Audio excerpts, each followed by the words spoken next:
Chapter 4 Burdens.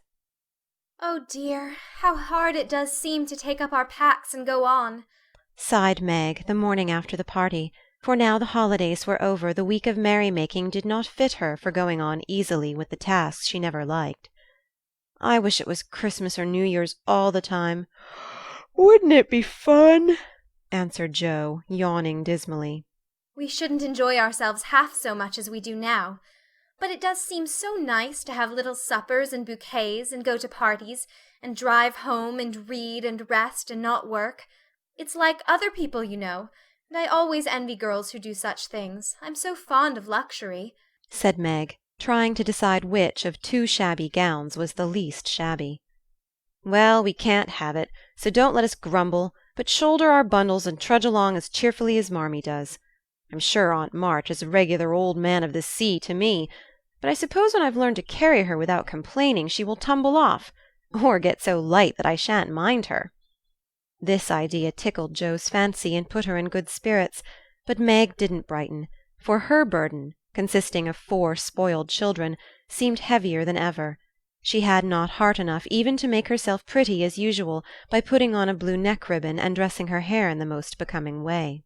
"What's the use of looking nice when no one sees me but those cross midgets and no one cares whether I'm pretty or not?" she muttered, shutting her drawer with a jerk. "I shall have to toil and moil all my days, with only little bits of fun now and then, and get old and ugly and sour, because I'm poor and can't enjoy my life as other girls do.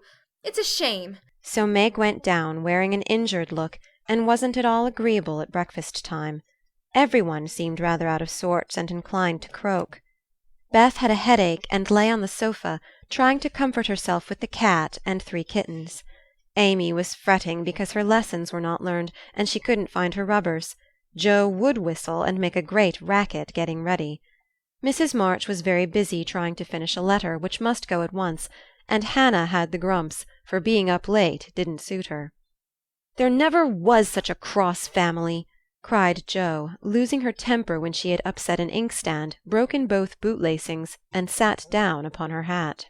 "You're the crossest person in it," returned Amy, washing out the sum that was all wrong with the tears that had fallen on her slate. "Beth, if you don't keep these horrid cats down cellar, I'll have them drowned," exclaimed Meg angrily as she tried to get rid of the kitten which had scrambled up her back and stuck like a burr just out of reach. Joe laughed, Meg scolded, Beth implored, and Amy wailed because she couldn't remember how much 9 times 12 was. Girls, do be quiet 1 minute. I must get this off by the early mail, and you drive me distracted with your worry," cried Mrs. March, crossing out the 3rd spoiled sentence in her letter. There was a momentary lull, broken by Hannah, who stalked in, laid 2 hot turnovers on the table, and stalked out again. These turnovers were an institution, and the girls called them muffs, for they had no others, and found the hot pies very comforting to their hands on cold mornings. Hannah never forgot to make them, no matter how busy or grumpy she might be, for the walk was long and bleak.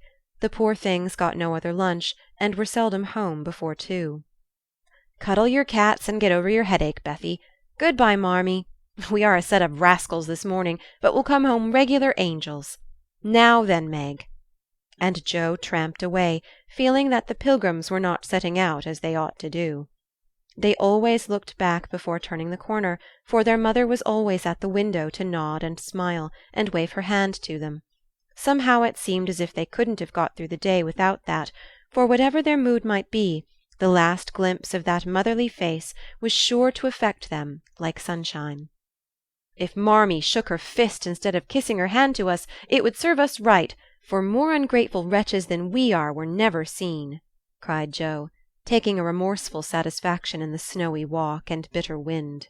"Don't use such dreadful expressions," replied Meg from the depths of the veil in which she had shrouded herself like a nun sick of the world. "I like good strong words that mean something," replied Joe, catching her hat as it took a leap off her head, preparatory to flying away altogether. "Call yourself any names you like, but I am neither a rascal nor a wretch, and I don't choose to be called so." "You're a blighted being, and decidedly cross to-day because you can't sit in the lap of luxury all the time. Poor dear, Just wait till I make my fortune, and you shall revel in carriages and ice cream and high-heeled slippers and posies and red-headed boys to dance with."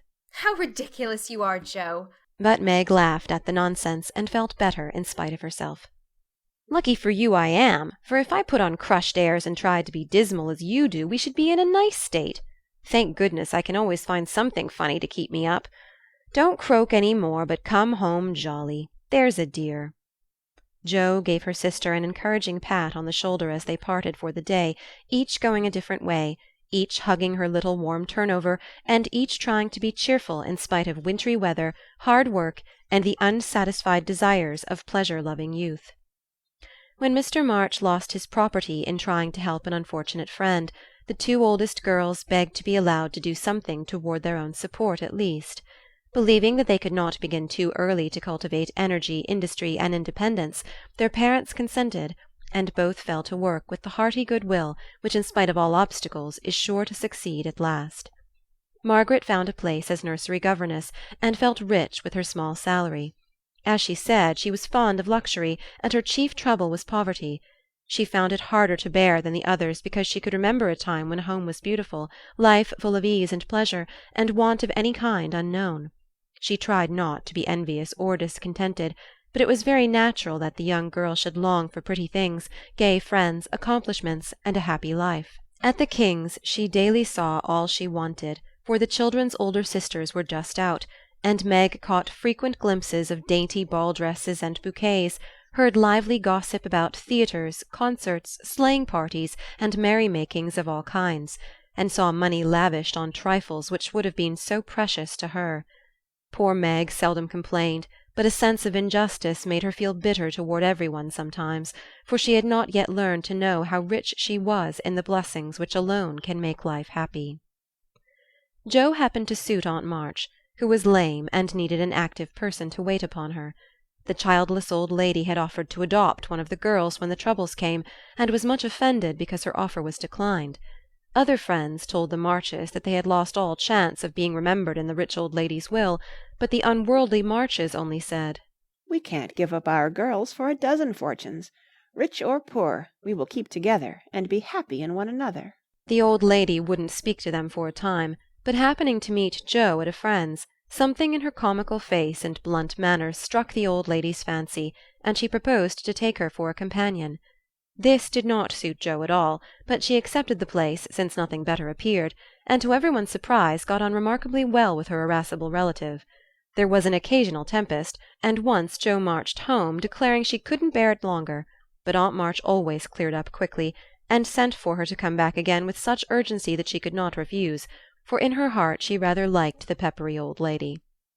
I suspect that the real attraction was a large library of fine books, which was left to dust and spiders since Uncle March died. Joe remembered the kind old gentleman who used to let her build railroads and bridges with his big dictionaries, tell her stories about queer pictures in his Latin books, and buy her cards of gingerbread whenever he met her in the street. The dim, dusty room, with the busts staring down from the tall bookcases, the cosy chairs, the globes, and, best of all, the wilderness of books in which she could wander where she liked, made the library a region of bliss to her. The moment Aunt March took her nap or was busy with company, Joe hurried to this quiet place, and curling herself up in the easy-chair, devoured poetry, romance, history, travels, and pictures like a regular bookworm. But, like all happiness, it did not last long, for as sure as she had just reached the heart of the story, the sweetest verse of a song, or the most perilous adventure of her traveller, a shrill voice called, "Josephine! Josephine!" and she had to leave her paradise to wind yarn, wash the poodle, or read Belsham's Essays by the hour together. Joe's ambition was to do something very splendid. What it was she had no idea as yet, but left it for time to tell her, and meanwhile found her greatest affliction in the fact that she couldn't read, run, and ride as much as she liked. A quick temper, sharp tongue, and restless spirit were always getting her into scrapes, and her life was a series of ups and downs which were both comic and pathetic. But the training she received at Aunt March's was just what she needed, and the thought that she was doing something to support herself made her happy in spite of the perpetual "Josephine!" Beth was too bashful to go to school. It had been tried, but she suffered so much that it was given up, and she did her lessons at home with her father. Even when he went away and her mother was called to devote her skill and energy to soldiers' aid societies, Beth went on faithfully by herself and did the best she could. She was a housewifely little creature, and helped Hannah keep home neat and comfortable for the workers, never thinking of any reward but to be loved. Long quiet days she spent, not lonely nor idle, for her little world was peopled with imaginary friends, and she was by nature a busy bee. There were 6 dolls to be taken up and dressed every morning, for Beth was a child still, and loved her pets as well as ever. Not one whole or handsome among them. All were outcasts, till Beth took them in, for when her sisters outgrew these idols they passed to her, because Amy would have nothing old or ugly. Beth cherished them all the more tenderly for that very reason, and set up a hospital for infirm dolls. No pins were ever stuck into their cotton vitals, no harsh words or blows were ever given them, no neglect ever saddened the heart of the most repulsive, but all were fed and clothed, nursed and caressed with an affection which never failed. One forlorn fragment of dollanity had belonged to Jo, and having led a tempestuous life, was left a wreck in the rag-bag, from which dreary poorhouse it was rescued by Beth, and taken to her refuge. Having no top to its head, she tied on a neat little cap, and as both arms and legs were gone, she hid these deficiencies by folding it in a blanket and devoting her best bed to this chronic invalid. If anyone had known the care lavished on that dolly, I think it would have touched their hearts, even while they laughed. She brought it bits of bouquets, she read to it, took it out to breathe fresh air, hidden under her coat, she sang it lullabies and never went to bed without kissing its dirty face and whispering tenderly, "I hope you'll have a good night, my poor dear." Beth had her troubles as well as the others, and not being an angel but a very human little girl, she often "wept a little weep," as Jo said, because she couldn't take music lessons and have a fine piano. She loved music so dearly, tried so hard to learn, and practiced away so patiently at the jingling old instrument, that it did seem as if someone, not to hint Aunt March, ought to help her. Nobody did, however, and nobody saw Beth wipe the tears off the yellow keys that wouldn't keep in tune when she was all alone. She sang like a little lark about her work, never was too tired for Marmee and the girls, and day after day said hopefully to herself, "I know I'll get my music sometime if I'm good." There are many Beths in this world, shy and quiet, sitting in corners till needed, and living for others so cheerfully that no one sees the sacrifices, till the little cricket on the hearth stops chirping, and the sweet, sunshiny presence vanishes, leaving silence and shadow behind.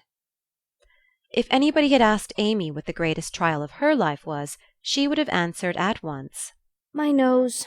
When she was a baby, Jo had accidentally dropped her into the coal-hod, and Amy insisted that the fall had ruined her nose forever. It was not big, nor red like poor Petrea's, it was only rather flat, and all the pinching in the world could not give it an aristocratic point. No one minded it but herself, and it was doing its best to grow, but Amy felt deeply the want of a Grecian nose, and drew whole sheets of handsome ones to console herself.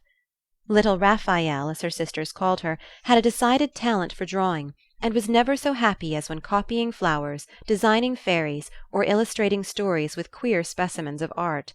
Her teachers complained that instead of doing her sums, she covered her slate with animals, the blank pages of her atlas were used to copy maps on, and caricatures of the most ludicrous description came fluttering out of her books at unlucky moments. She got through her lessons as well as she could, and managed to escape reprimands by being a model of deportment. She was a great favourite with her mates, being good-tempered and possessing the happy art of pleasing without effort. Her little airs and graces were much admired, so were her accomplishments, for besides her drawing she could play 12 tunes, crochet, and read French without mispronouncing more than 2/3 of the words. She had a plaintive way of saying, When Papa was rich we did so and so, which was very touching, and her long words were considered perfectly elegant by the girls.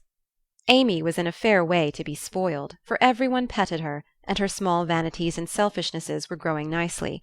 One thing, however, rather quenched the vanities. She had to wear her cousin's clothes. Now Florence's mamma hadn't a particle of taste, and Amy suffered deeply at having to wear a red instead of a blue bonnet, unbecoming gowns, and fussy aprons that did not fit. Everything was good, well made, and little worn, but Amy's artistic eyes were much afflicted. especially this winter, when her school dress was a dull purple with yellow dots and no trimming. My only comfort She said to Meg with tears in her eyes.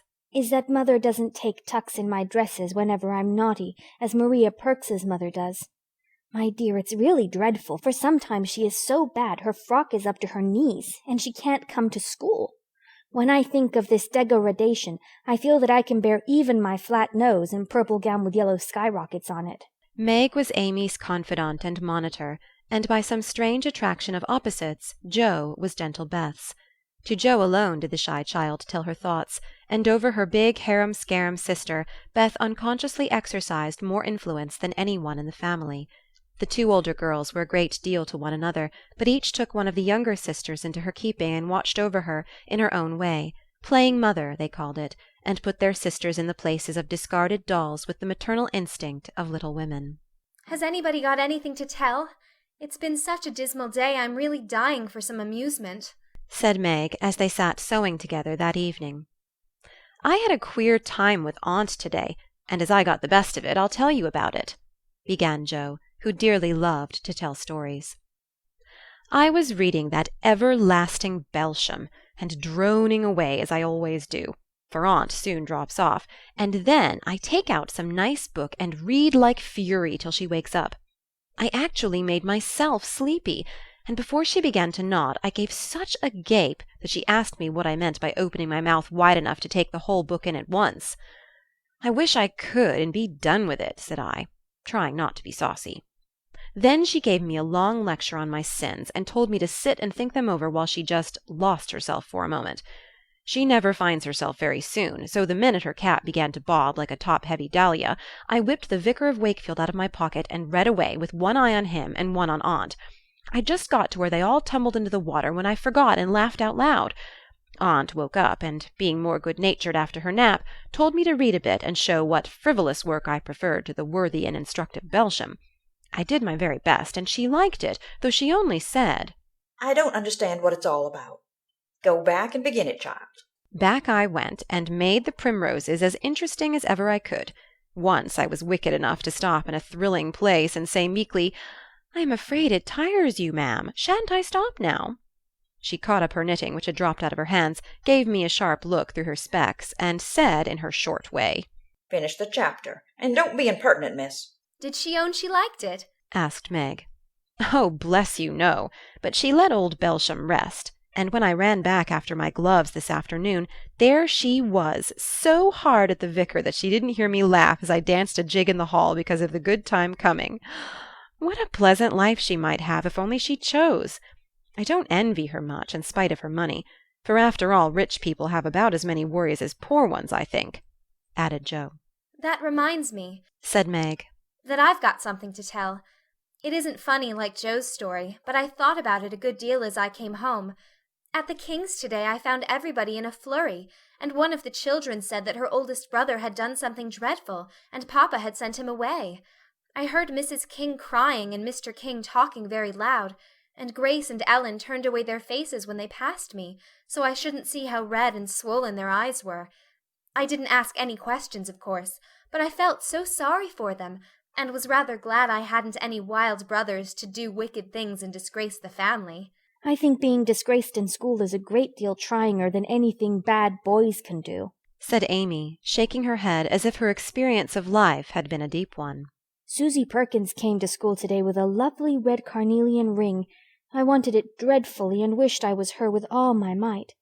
Well, she drew a picture of Mr. Davis with a monstrous nose and a hump and the words, Young ladies, my eye is upon you, coming out of his mouth in a balloon thing.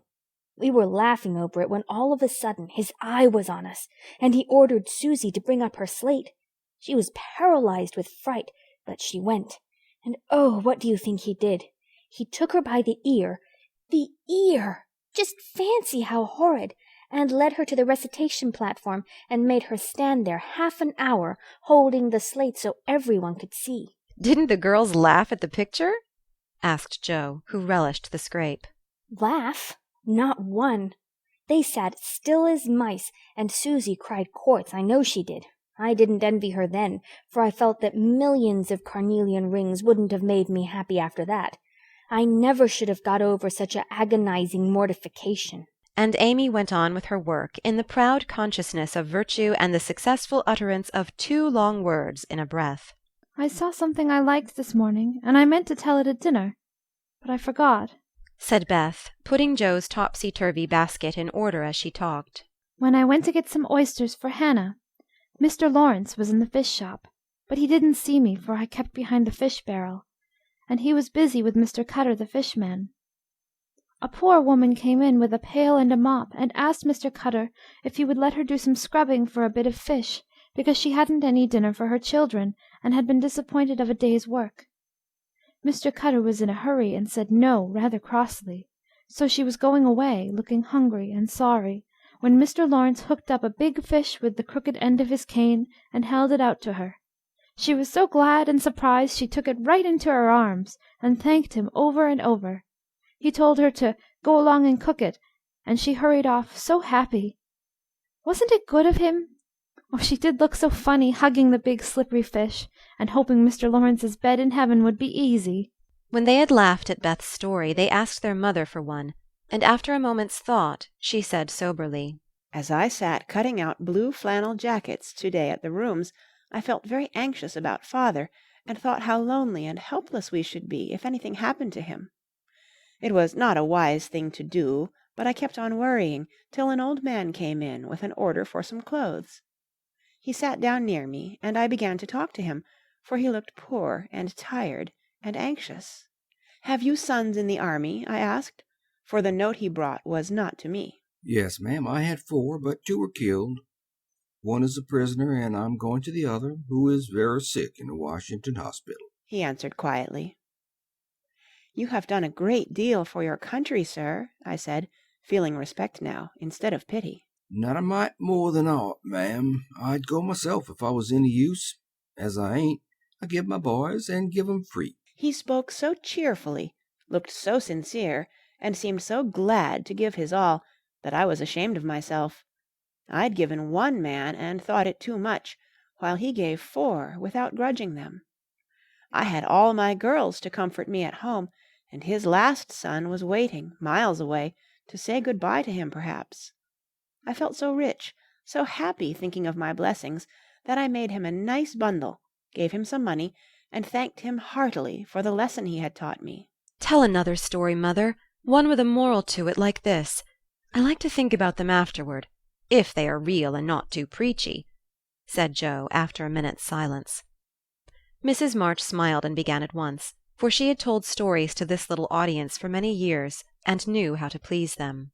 Once upon a time there were 4 girls who had enough to eat and drink and wear, a good many comforts and pleasures, kind friends and parents who loved them dearly, and yet they were not contented. Here the listeners stole sly looks at one another, and began to sew diligently. These girls were anxious to be good, and made many excellent resolutions, but they did not keep them very well, and were constantly saying, "If only we had this," or "If we could only do that," quite forgetting how much they already had, and how many things they actually could do. So they asked an old woman what spell they could use to make them happy, and she said, "When you feel discontented, think over your blessings, and be grateful." Here Joe looked up quickly as if about to speak, but changed her mind, seeing that the story was not done yet. Being sensible girls, they decided to try her advice, and soon were surprised to see how well off they were. One discovered that money couldn't keep shame and sorrow out of rich people's houses. Another that, though she was poor, she was a great deal happier with her youth, health, and good spirits than a certain fretful, feeble old lady who couldn't enjoy her comforts. A third that, disagreeable as it was to help get dinner, it was harder still to go begging for it.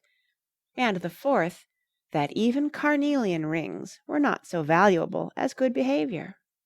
So they agreed to stop complaining, to enjoy the blessings already possessed, and try to deserve them, lest they should be taken away entirely instead of increased, and I believe they were never disappointed or sorry that they took the old woman's advice.